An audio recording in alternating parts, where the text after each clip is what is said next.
이 난장판은 뭘까요? 바로 제 책상 사진인데요. 마스크는 두 개나 널브러져 있고 포장해온 음식 용기 뚜껑 있고 문 앞에 붙어있는 전단 있고 커피와 쿠키 있고 며칠 전에 외출할 때 사용한 귀걸이, 스마트워치, 화장품들 난리 났죠? 네, 근데 우리 피들은 이런 데서 일하는 게 그렇게 어렵진 않아요. 이런 책상을 보고 어떤 생각이 들 수 있냐면 모든 생활을 여기서 하고 있다는 게 보이죠? 외출 직전까지도 여기 앉아 있었을 것 같고 밖에서 들어와서도 여기 앉아 있었을 것 같고 밥 먹을 때도 화장 지울 때도 그 자리에 앉아 있었던 거죠. 혹시 MBTI 성격 유형별로 수익, 순위 이런 리서치 보신 적 있나요? 제가 그거 외국 사이트에 있는 걸 하나 봤었는데 완전 충격받았잖아요. 제가 ENTP 나오거나 아니면 INFP 나오거든요. 근데 둘 다 수익 평균이 가장 낮은 성격 유형으로 나오더라고요. 물론 이거는 설문조사에 참여한 분들의 그 평균치로만 한 거니까 절대적인 건 아니겠죠? 아니어야만 해요. 근데 제 성격을 생각을 하니까 그게 난가? 그러면 소득 평균이 높은 성격 유형은 어떤 것들이 있었을까요? ENTJ, ESTJ, ESFJ, INTJ 였어요. 공통점 보시면 일단 J 유형이라는 게 아주 명명백백하게 보이네요. 너는 계획이 다 있구나. P라고 계획이 없겠어요? P라고 원대한 꿈이 없겠냐고요.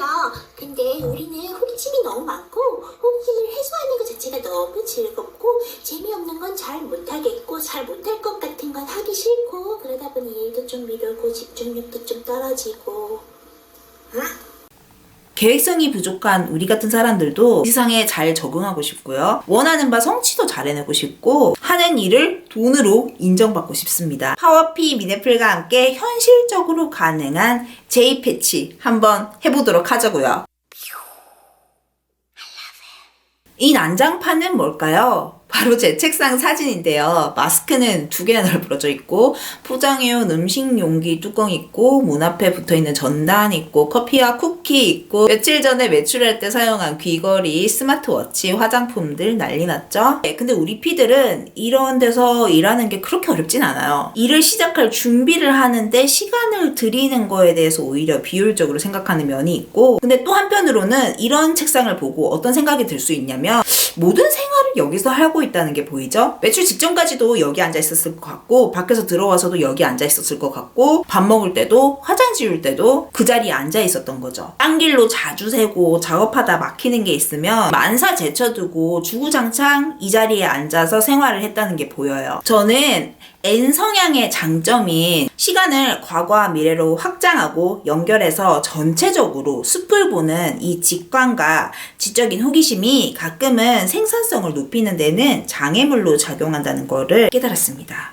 NP인 사람들 중에 시간관념이 굉장히 독특한 사람들이 있을 가능성이 있어요. 내일을 오늘처럼 생각하고 좀 땡겨오는 것 같은 느낌? 내일까지 하면 되지 라고 잘 미루게 되는 것 같아요. 그리고 저는 P 성향 가지신 분들 중에 게으른 완벽주의자 성향이 의외로 많지 않나 라고 추정을 하는데 시간을 지키는 것보다 완벽을 추구하는 거를 더 우선시하다가 다른 사람들과의 시간 약속을 어기게 되는 경우도 많은 것 같아요. 내가 완벽한 결과물을 내면 만회할 수 있다라고 생각을 한다거나 그리고 만회가 된 경험이 있을 거예요. 그래서 좀 더 이렇게 생각하는 경향이 있는 것 같아요. 게다가 어떤 문제점이 발생하고 막히는 게 있으면은 호기심이 발동해가지고 좀 집착하고 시간을 과도하게 들이면서 골몰하는 경우가 있는 것 같아요. 근데 오늘과 내일을 잘 구분짓고 현생을 사는 사람들은 좀 시간 약속을 안 지키는 피유형 사람들을 보면은 구제불능으로 느낄 수 있을 것 같아요. 본인이 능력치가 높은 것 같은데도 뭔가 일이 안 풀린다, 인생 잘 안 풀린다 싶으신 분들은 본인의 시간관념, 사회적인 상식이 다른 일반적인 사람들과 맞춰서 돌아가는 부분이 어느 정도 있는지 체크를 해보셔야 될 것 같아요.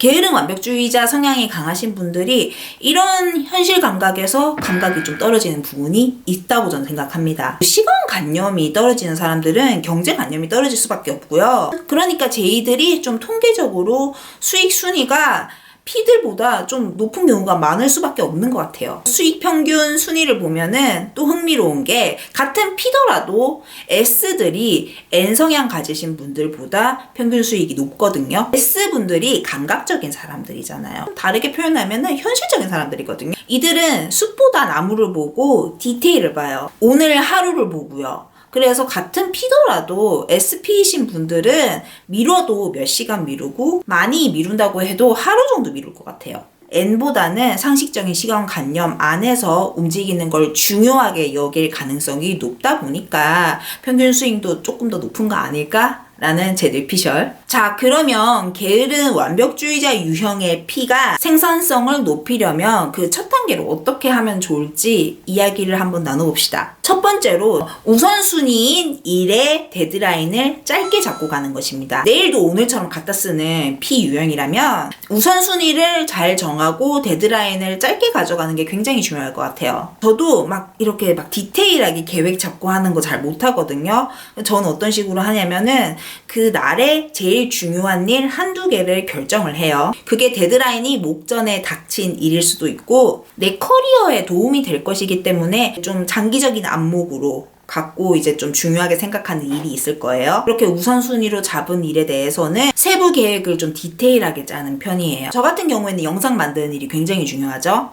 소재 정하고 제목 정하고 자료 찾고 시나리오 쓰고 촬영하고 편집하고 업로딩하고 이런 과정으로 저는 일을 하는데 이거를 몇 시부터 몇 시까지 끝낸다라는 거를 이렇게 디테일하게 정하지는 않는데 대신 오늘은 시나리오 쓰는 것까지는 완료한다. 내일은 영상 촬영이랑 편집해서 업로딩한다. 이렇게 좀 구분해서 일을 하거든요. 중요한 일은 그 디테일에 대한 그 내용 구분도 하셔야 되고 시간 구분도 하는 거죠. 여러분이 직장에 다니신다면 저보다 하루에 하실 일이 훨씬 많을 가능성이 높아요. 그 중에 내 커리어에 결정적으로 큰 영향을 미치거나 아니면 내가 저걸 빨리 끝내고 가야지 집에 가서 찜찜하지 않을 일들이 있을 거예요. 자기만의 기준을 가지고 혹은 상사가 가이드 해준 걸 가지고 우선순위를 정해서 그 일들에 대해서는 세부 계획을 빨리 짜고 빨리 쳐내는 거죠. 이게 쉽지 않다는 것도 알고 내가 계획을 잡아도 맘대로 안 되는 것도 아는데 어차피 대부분의 사람들이 집중력이 최대치로 발휘하는 시간이 4시간 정도라고 해요. 그 효율적인 시간에 어떤 일을 우선으로 두고 하고 어디까지 쳐낼까 이걸 계획하지 못하면 성장하기는 힘듭니다. 대신 우리들은 P니까 그것만 계획적으로 하고 나머지는 얼마든지 유연하게 하고 미룰 건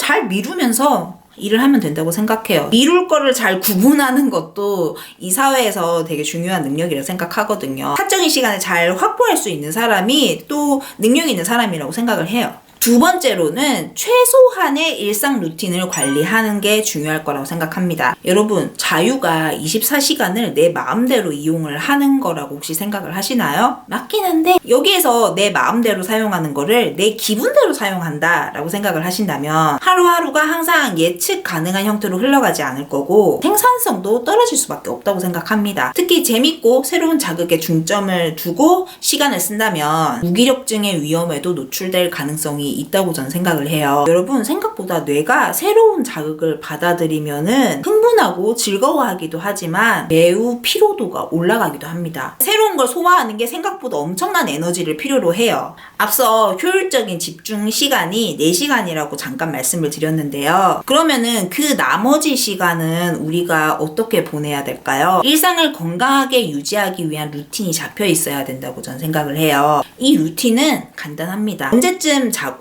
언제쯤 일어나고 언제쯤 아침, 점심, 저녁 먹고 언제쯤 운동하고 언제쯤 씻고 적어도 이 시간들은 루틴으로 잡혀 있어야 돼요.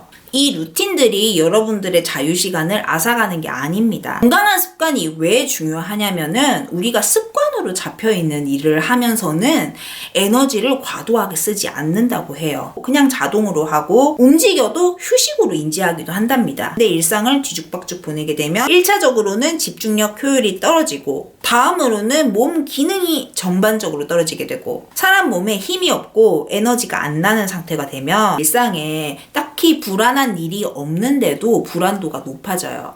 제가 한 말 아닙니다. 뇌과학자가 한 말입니다. 그러면 사람이 불안도를 낮추려고 어떤 일을 하게 되는지 아세요? 자극적인 콘텐츠를 즐기게 되거나 폭식하거나 술이나 담배를 찾게 되겠죠. 순간적으로 자극을 줘가지고 에너지를 주는 것 같지만은 결국에는 몸 기능이 더 떨어지게 돼요. 에너지를 더 많이 쓰게 되고 그럼 또 힘이 더 없어지고 불안도는 또 올라갑니다. 악순환의 반복이 시작되고 그러면은 무기력증이나 우울증으로 가게 될 가능성이 굉장히 높아져요. 생산력, 성취 기대할 수가 없게 됩니다. 24시간이 다 4시간이었으면 하지만 그거 만만치 않습니다.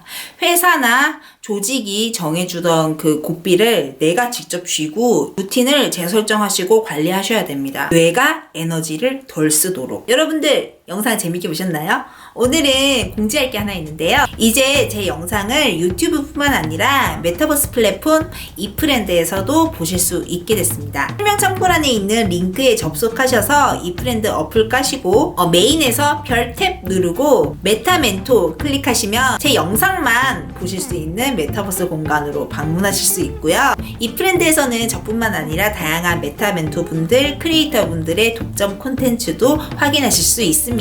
그리고 여러분들도 메타버스 캐릭터 만드실 수 있고 이프렌드가 제공하는 메타버스 공간에서 모임도 만드실 수 있으니까요. 재미가 무궁무진한 이프렌드에 여러분들도 방문해 주시길 바라겠습니다. 네, 지금까지 파워피 미네플이었습니다.